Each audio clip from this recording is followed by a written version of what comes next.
Welcome back to the news at 10. We have a reaction from the presidency to the accusation by former President Chief Olusegun Obasanjo that President Muhammadu Buhari is planning to rig the forthcoming elections. In a statement signed by the Senior Special Assistant to the President on Media and Publicity, Garba Shehu, the presidency described the allegation as a last push by desperate politicians who could not handle the president politically and have resorted to subterfuge. The statement alleges that the former president is speaking from a jealous position, saying he never let every succeeding leader of the country function freely. The statement further reads, "It is a notorious act that in dealing with any leader that he, Obasanjo, failed to control, he resorted to these puerile attacks. As the grand patron, more correctly the grandfather of corruption, as described by the National Assembly, Chief Obasanjo released today's letter purely for the reason of rescuing his thriving corruption establishment." End of quote. The presidency insists the forthcoming election will be free and fair, as promised. To the southeast and the south-south region, the People's Democratic Party has intensified campaigns in the zones as the 2019 general elections draw closer. While the women's wing of the party in Enugu State is calling for a violence-free conduct of the election, the PDP governorship candidates in Imo and Rivers State are reaching out to the electorate in the local government areas. Women of the People's Democratic Party in Enugu State assembled at a town hall meeting in the state capital, seeking to encourage the full participation of the women folk in the upcoming polls. Besides drumming up support for Governor Ifeanyi Ugwanyi, they also call for a peaceful electoral process. There is no violence here. Nobody encourages violence anywhere. I urge the women on the voting day to stay. After accreditation, you stay. They say accreditation will start by 8 o'clock and voting will end by 12. Stay and vote and guide your votes. It's also about the conduct of the elections in Rivers State as Governor Nyesom Wike and the PDP national chairman take the campaign for the presidential and state elections to HA local government area. They caution against any form of manipulation of the polls. Any promise what we make, we do. We came here, we saw the general hospital, we said no. Why then go leave a chair on like this? You good that? No. Would they do it? Yes. Would they do it? Yes. Let me, on behalf of the leadership of our party at the headquarters, warn INEC. If you want to cause crisis in Nigeria, then rig the election.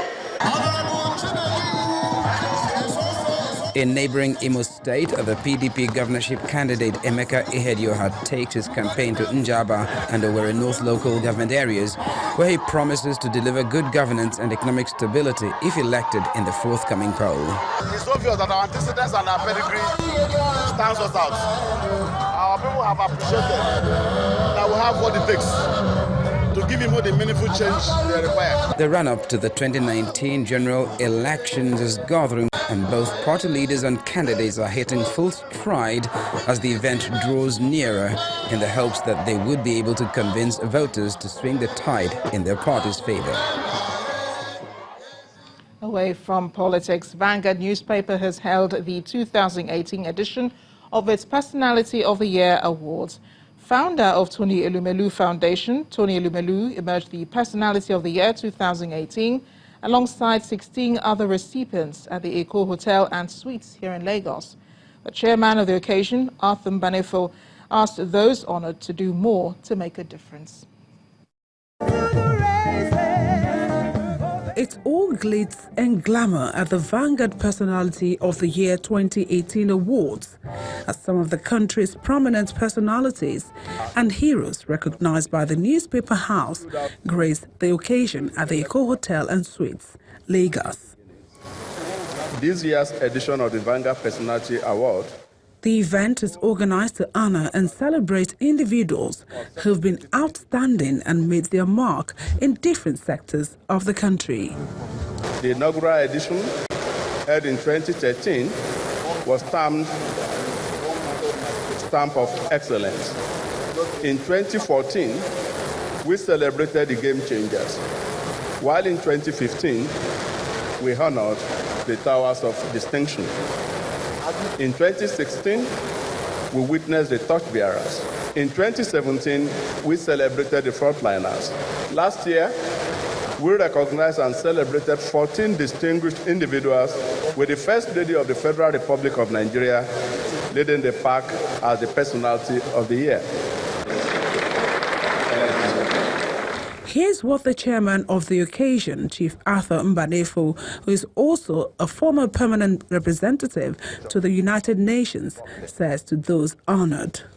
Your mentees are looking up to you for practical leadership. So ask yourself tonight, how can I make a difference? The award has 17 categories. These include Governor of the Year Award, which goes to 5 governors, Lifetime Achievement Awards with 8 recipients, and individuals won posthumous, Humanitarian and Banker of the Year Awards. Ladies and gentlemen, please put your hands together as we welcome on stage the Vanguard Personality of the Year 2018.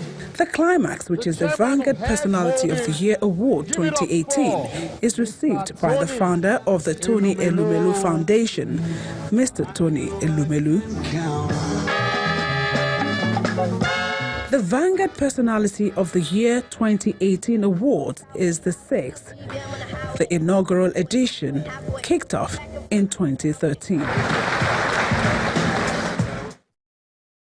2 suspects arrested in connection with the killing of an artisan one Monday Obaika in Benin City, the Edo State capital, have led a team from the State Police Command to the scene of the crime. The suspects had allegedly contacted the victim on December 18, 2018, informing him of their intention to offer him a contract to handle a building project a relative of theirs was involved in. They then lured him to the fake project site and allegedly killed him. Our correspondent Jessica Olubushere reports. This seems to be the middle of nowhere, but this bush is actually in Ute community in Benin City, the Edo State capital, and within it lies a secret that has been well kept for weeks now. Sometime in December 2018, a killing occurred here, and that is what the Edo State Police Command has brought us here to see today. The suspects lead the police team into the scene of the crime. It's a narrow path surrounded by dry shrubs that leads into the scene of a gruesome bloodletting that has left a man dead. Here lies the decomposing corpse of Monday Obaika. A promise from his alleged killers that they would bring business his way brought him death instead, just after their first physical contact. As he entered the bike, reached the power line junction, he called us again and I tell us, "May wait, I'll come and pick him at the junction." So all this my friend with the other one called Wakako Junction. Waka near that road where we park more vehicles, so swore for bush for there before I can receive Monday. So as I come with Monday, they discuss. Then I come out from bush, start to the beach Monday, I come home Monday. It does appear a team of suspects singing from different hymn sheets.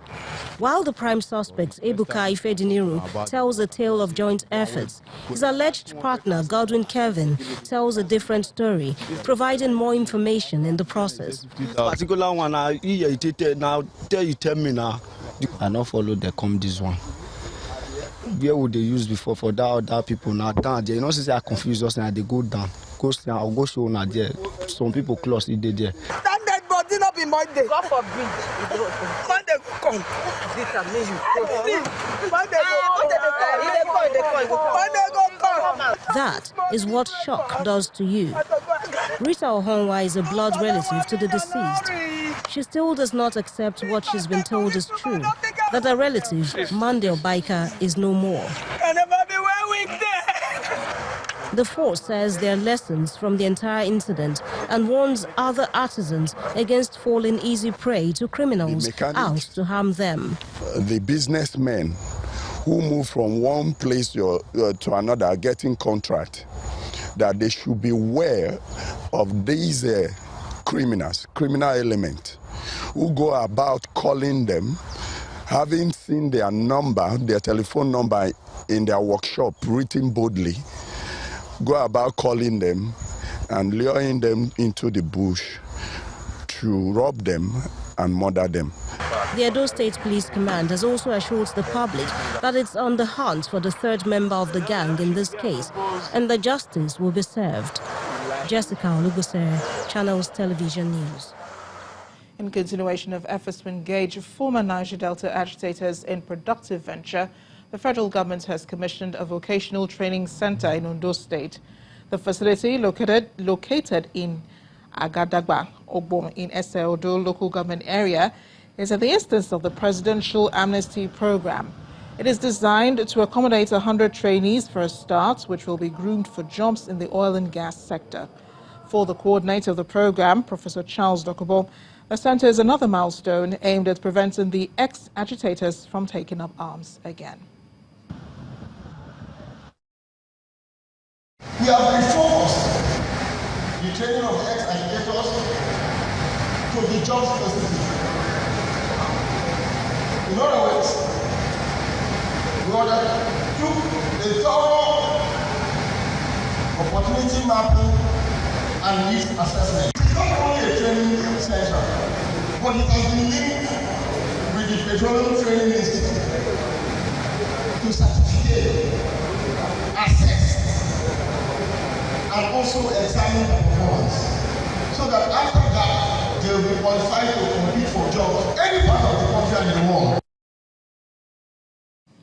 The survival of wildlife in Yankari Game Reserve is being threatened by activities of poachers both within and outside Bauchi State. There's also the challenge of dwindling habitat due to actions of tree fellers and cattle grazers. The Wildlife Conservation Society has been working closely with Bauchi State government since 2014 to co-manage the reserve and save animals from extinction. Our correspondent Hajara Aliyu reports on the challenges and how it is being tackled through the help of communities around Yankari.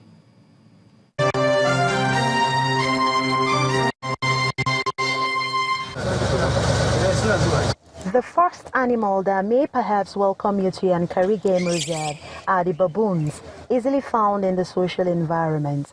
Others may be the water bugs and warthogs. The reserve is home to a wide variety of flora and fauna. It covers an area of 2,244 square kilometers south-central of Bauchi State. Another fascinating attribute of the reserve are the natural springs. There are 5 of them, but the only developed one is the Wiki Worm Spring, which has a constant temperature of 31 degrees centigrade. Heading for the wild to view games may give you a chance to sight animals in their natural habitat. More still are the man-made caves, which has 69 dwelling homes built in limestone hills. Rangers are on patrol in the reserve forest, set to get hold of their next victim, who may be a poacher or tree feller. These logs of felled rosewoods were recently arrested in one of the patrols. Elephants and local communities' conflicts is one area of contention. In July 2018, 2 deaths were recorded in Bajama village when elephants invaded. Sometimes during the harvesting time, elephants used to enter and destroy the farm of the people. Somebody also met his death. I think it was Haruna Abubakar. He was trying to make a selfie with the elephants, and even some of them were able to touch the elephants. The elephants too have to react because they too never saw this type of closeness to them.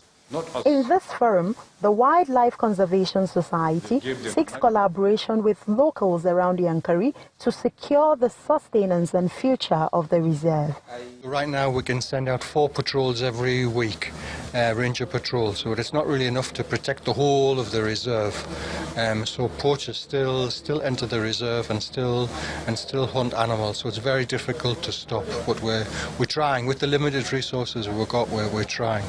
With improved security in the northeast, adequate funding, and strengthened relationship with locals, the over 50 animal species, as well as 2,000 plus plant species, may be better preserved and more tourists attracted to the reserve. Hajira Aliu, Channels Television News. Still ahead of the news at 10, a day of upsets in Melbourne as top stars Roger Federer, Maria Sharapova and Sloane Stephens bite the dust at the Australian Open. We'll have more in sports news.